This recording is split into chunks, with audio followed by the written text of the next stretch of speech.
Hey, how's it going everybody? Welcome back to Aussie Fish Keeping. So in today's video, we're going to be talking all about pest snails. So obviously we're going to be going over a few of the benefits and a few of the drawbacks when it comes to pest snails in your aquarium. And I'll also talk about a few management and prevention strategies that you can use in case you don't want snails in your aquarium at all. But yeah, I guess without any further ado, let's just jump straight into today's video. Okay, so I guess first things first, let's just talk a little bit about pest snails and what they are. So obviously there's various different types of pest snails out there. There's obviously ramshorn snails, Malaysian trumpet snails, and bladder snails. And I'd say those are the three main pest snails. Obviously there's other aquatic snails like neurite snails, mystery snails, rabbit snails, and all sorts of other like snails like that. But a lot of the time those species aren't really considered pests just because they don't like overpopulate your aquarium and they're pretty easy to manage. But yeah, these pest snails come in a variety of different sizes, shapes, colors, and they can be introduced intentionally or inadvertently into your aquarium. So obviously you can buy these sorts of snails out there, and if you are like controlling them properly, they don't really become pest snails. But also, like I said, they can be added accidentally through like plants and things like that, and when they are added that way, a lot of the time they do just absolutely take over your aquarium and they can be super hard to contain. But yeah, as for some of the benefits for keeping snails in your aquarium, in my opinion, there's four main benefits. So the first one's pretty obvious, and that's going to be algae control. So most of these pest snail species are excellent algae eaters, and they actually keep surfaces clean by grazing on algae, which improves water clarity and obviously just maintains a more attractive and more aesthetic looking aquarium. That can also cut down your maintenance quite a bit. It just means you don't have to go in there with like a scraping tool and scrape off the algae every time it grows. And a lot of the time, if you have snails in your aquarium, you won't get any surface algae at all in the first place. But yeah, algae control is definitely a great benefit that comes with keeping snails. As for the next benefit on our list, we have Detrus Management. So if you don't know what detritus is, it's basically all that brown gunk that builds up around the bottom of your aquarium. It can be in your substrate, or it can just build up in your filters as well. And basically it's just like decaying leaf matter, it's fish waste, and basically anything else that's breaking down in your aquarium. So snails play a crucial role in consuming decaying plant matter, uneaten fish food, and other organic debris. And by doing so, they help prevent the buildup of organic waste that could lead to ammonia spikes and poor water quality. So obviously, if you have a lot of this detritus buildup, like I said, it can lead to ammonia spikes and poor water quality. So the snails are super helpful when it comes to minimizing the risk of that. As for the next benefit on our list, we have substrate aeration. So some snails, such as the Malaysian trumpet snails, are super beneficial for aerating the substrate, and what they do is they burrow into the substrate and they create all sorts of tunnels that promote better circulation of oxygen and nutrient exchange for your plant roots. So yeah, substrate aeration is definitely another super beneficial factor that these guys bring to your aquarium. And then the final super great benefit, in my opinion, is that these guys actually do indicate whether you have poor water quality or good water quality. So active and healthy snails can serve as a biological indicator of your water quality, and their behavior, such as feeding and movement patterns, can literally just provide clues about the overall health and stability of your aquarium.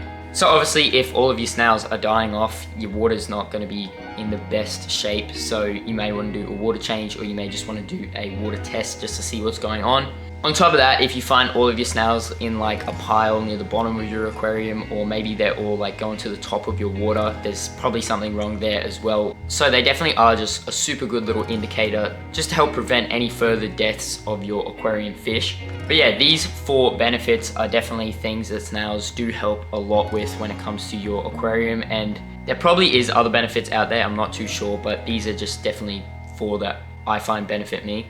So obviously different pest snails are going to do different things. So like I said before, the main three pest snails are bladder snails, ramshorn snails, and Malaysian trumpet snails. So both the ramshorn snails and Malaysian trumpet snails are super good for keeping that algae down on the surfaces in your aquarium. And the Malaysian trumpet snails, like I said before, are super good for turning over that substrate and aerating the substrate. But also, because these guys are burrowing through all the sand and turning over all like your substrate and stuff like that, it's actually kicking up all the dirt and debris that's in your substrate, and that can make it a lot easier for your filter to suck up, which makes your substrate and your whole aquarium just look a lot cleaner in general. But yeah, as for some of the potential drawbacks when it comes to keeping snails, again, there's 4 main drawbacks in my opinion. So number 1 is overpopulation. So snails have the potential to reproduce rapidly under favorable conditions, leading to overpopulation issues. And this can overcrowd the aquarium, compete with fish for resources, and create an imbalance in the ecosystem. And because these guys are such great breeders, they can overpopulate pretty quickly and pretty easily. And they can actually withstand a wide variety of water parameters, so they're not too fussy when it comes to that either. As for the second drawback, we have plant damage. So some snails, like the ramshorn snails, aren't actually harmful to plants, and they'll only eat like the decaying leaves. But other snails can actually feed on like healthy live plant leaves. So this can result in potential damage of the leaves, which can hinder the plant's growth. And obviously if you are keeping plants, you do want nice lush green plants, and you don't want them to be like have bite marks out of them and things like that. But yeah, plant damage is definitely something that can occur if you do have lots of snails. So as for the third drawback on our list, we have producing a lot of waste. So obviously snails do eat a lot of stuff, which means they do have to produce a lot of waste, and that can just contribute to the nitrogen cycle, especially if you don't have a good filter in your aquarium. And that can lead to ammonia spikes or all sorts of other troubles within your aquarium. So obviously they're a very small like little organism, so they're not going to produce too much waste, but they are definitely going to produce waste, and that is going to contribute to the bioload of your aquarium. And then as for the fourth drawback on our list, we have the fact that they just can be super ugly sometimes. You can get nice looking snails, like some variants of ramshorn snails, such as blue ramshorn snails or leopard ramshorn snails. But a lot of the time, pest snails like bladder snails and normal ramshorn snails are just like brown little slug looking things, and they sort of just take over your aquarium, and they can be super ugly. But in saying that, you can get pest snail like Malaysian trumpet snails, which do hide a majority of the time, especially if you have a thick layer of substrate, and that shouldn't really be a trouble then. But yeah, those are, in my opinion, 4 of the biggest drawbacks when it comes to having pest snails in your aquarium. So as for how these guys actually are introduced into your aquarium, there's 4 ways that they can actually get into your water. So the first one can be hitchhiking on plants. So one of the most common ways pest snails enter aquariums is by hitchhiking on live aquarium plants. So snail eggs, juveniles or adult snails can cling to plant leaves, roots or surfaces of potted plants. So even if the plant appears snail free at the time you purchase it, eggs or tiny snails may be present and become visible only after they hatch or grow. So this is obviously a way that a lot of people get pest snails in their aquarium, and I'd say pretty much every single time you buy an aquarium plant from an aquarium store, it's most likely gonna have snail eggs on it somewhere.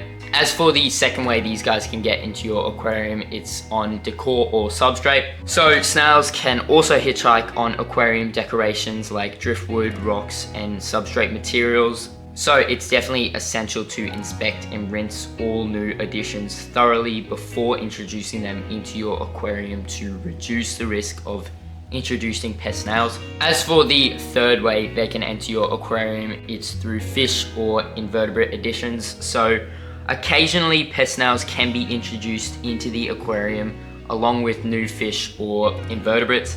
So they may attach themselves to exterior surfaces of the fish bags or containers used for transporting aquatic livestock. So you may even find that when they're scooping out your fish in the aquarium store, there may even be like tiny snails or eggs in that aquarium net, and obviously when they put that in your bag, the eggs are going to get into your fish bag and you're going to have snails. And then as for the final way, it's through water and other sources.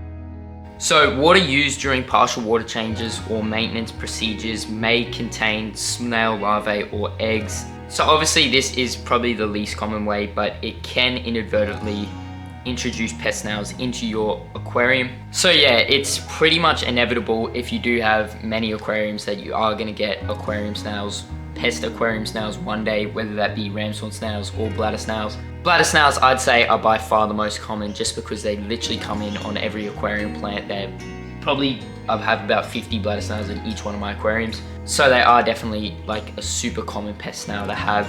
So as for how you can like manage them and contain your snail population, once again, there's 4 ways you can do it. So number 1 is obviously manual removal. So regularly inspect the aquarium for snails and manually remove them if their potential population becomes excessive, and this can help overpopulation issues and reduce the impacts on plants and tank aesthetics. So yeah, if you do notice like maybe a few big boy snails in there, you can just like pick them out, you can crush them and feed them to your fish, or you can just throw them in the garden. Or you could just have like a separate tank where you want to keep all your snails, and you could just drop them in there if you don't want to kill them. As for the second way you can maintain them, it's through natural predators. So introduce natural predators of snails such as certain fish species like loaches, pufferfish, or other snail species like assassin snails. And these predators can help control snail populations by obviously predating on them. So I actually have heaps of videos out there on different fish species that eat snails. I've got, I think, about 2, so I'll leave them like linked. So I think in both of those videos, there's about 14 different fish species that do eat snails and can help significantly when it comes to keeping down your snail population. As for the third way, it's through feeding control. So what I mean by this is avoid overfeeding fish, as excessive food can contribute to snail population growth, and you should only feed what your fish can consume within a few minutes to minimize organic waste and nutrient availability for the snails. So if there's a lot of food reaching the bottom of your aquarium, which is obviously where your snails are going to be feeding, your snails will just eat all that food and they'll just keep constantly breeding because there's heaps of food for them and for their offspring. So yeah, making sure you're only feeding your fish is definitely super important, and you don't want there to be any leftover food in your aquarium whatsoever. Then as for the fourth way you can maintain these guys, it's through quarantine procedures. So quarantining new additions to the aquarium such as plants and decorations can prevent introducing snails and other unwanted organisms. This helps maintain control over your snails, and I do believe if you just get if you have a new aquarium plant, you can spray it with a little bit of hydrogen peroxide and that will just kill any snail eggs on there. There's obviously a bunch of other different methods you can use, and there's a bunch of different chemicals you can use as well. But I do definitely think that quarantining is by far the most effective procedure to use when it comes to eliminating any snails, just because you can catch them early and you don't introduce them to your aquarium at all. So that is going to bring us to the end of today's video. I hope you all enjoyed, and I hope this video does help you out. In my opinion, I do think that snails are completely fine to have in your aquarium. I don't really care about them whatsoever. Although I do know in the beginning of my fish keeping, I used to hate snails and I just wanted to keep a clean aquarium. Although when you have heaps of aquariums, that's super hard to do. And I do think they do provide a lot more benefits than drawbacks, in my opinion. But obviously whether they're good or bad does depend on your specific preferences, and it's really up to your decision whether you want snails or not. So if you did enjoy today's video, please make sure to go down and subscribe, and while you're down there, smash the like button and comment your thoughts on today's video. I always love going down there and reading them all, and I'll reply back to every comment I get. But yeah, I hope you all enjoyed, and I'll see you all in that next video.